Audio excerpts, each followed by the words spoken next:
Welcome back to People's Daily Dialogue. I'm your host, Chen Zilin. From this year's government work report, we learned that China continued to make breakthroughs in reforms and opening up. New measures were also introduced. Rapid progress was made in pursuing the Belt and Road Initiative, and that is our topic for today. Joining me at the studio is Director of the Institute of International Affairs and the Director of the Center for EU Studies at Renmin University of China, Professor Wang Yiwei. Hello, Professor. Welcome, and thank you for coming here. Thank you. In your opinion, what contributions can the Belt and Road Initiative bring to the world? Well, I think the Belt and Road Initiative is that after 40 years of the open reform, what China can offer to the world? Firstly, China can offer the experience of live the poverty. So many people still live in darkness. China very successful to live the poverty, and I think that's a very successful story to share. Secondly, I think that developed countries, the first stage of the open reform is basically open to the United States, to the West. But now China China be open to all the world, and the world also open to China. The Western standard is too high to the developing countries. So now China contribute some preconditions, let the developing countries can benefit from the market principle.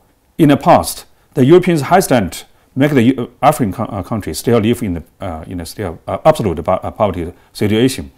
So rather to learn from China, so we are not against the principle of the West or the market economy principle, but actually, well, China use our experience to build some preconditions let the market principle works in the developing countries.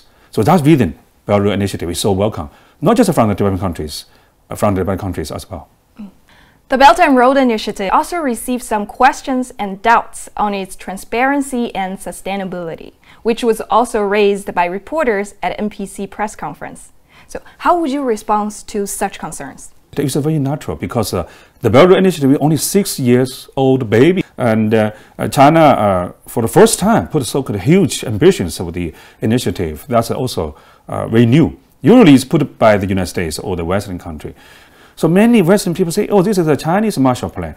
Actually, it's not. The Belt and Road Initiative is investment, basically. It's not a charity. It's not a donation. Okay? It's not the Marshall Plan. And it's not geopolitics. It's more maybe geo-economy.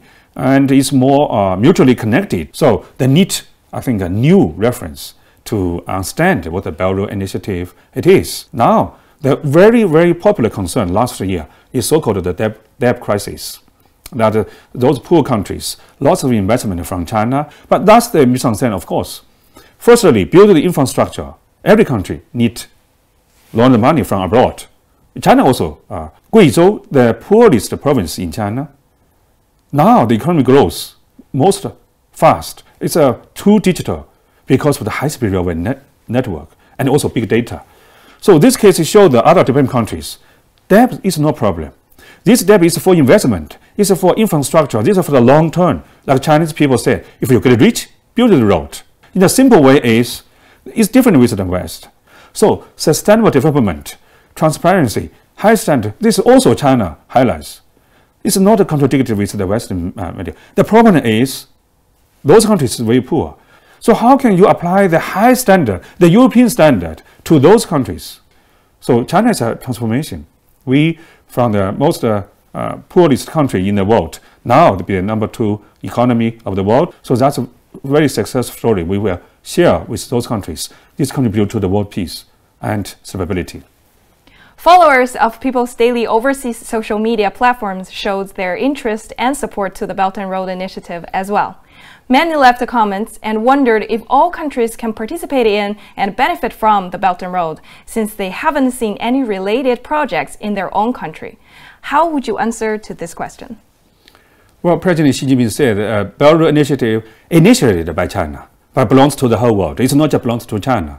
So we cannot invest so many infrastructure and make it mutually connected. Okay? So China is just an initiator. So Western companies, including the US companies, actually invest a lot in many projects. At the same time, this second summit of the Belt and Road, we will witness not just China signed an MOU with the foreign countries, but between to different countries. They signed this. It's also called Belt Road Initiative. It's because it contributes to mutual connectivity. It contributes to the building the infrastructure. There's also the U.S.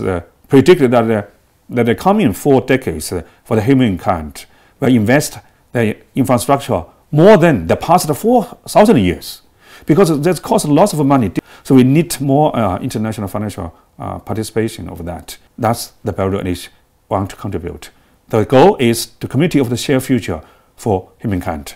And finally, can you share with us your opinion on the prospects of the Belt and Road Initiative, and what tangible benefits can it bring to the global economy? 4M is first M, mutual connectivity. Like European Union also, they released the Eurasia Mutual Connectivity Strategy Plan. So many countries focus on the mutual connectivity, 5G, US, Japan as well. Second, multilateralism, with the Trump's unilateralism, WTO reform, UN-centric systems in danger. So we put forward the multilateral cooperations from the bilateral to multilateral. And thirdly, I think the market, the Belt Road Initiative also will focus more on that, not just the infrastructure building. And finally, merchants, they make more private companies join, not just China, but as international as well. Chinese way is coordination, both bilateral and multilateral, both bottom-up and top-down. Indeed, the Belt and Road Initiative has yielded fruitful results in promoting economic development in many countries across the world.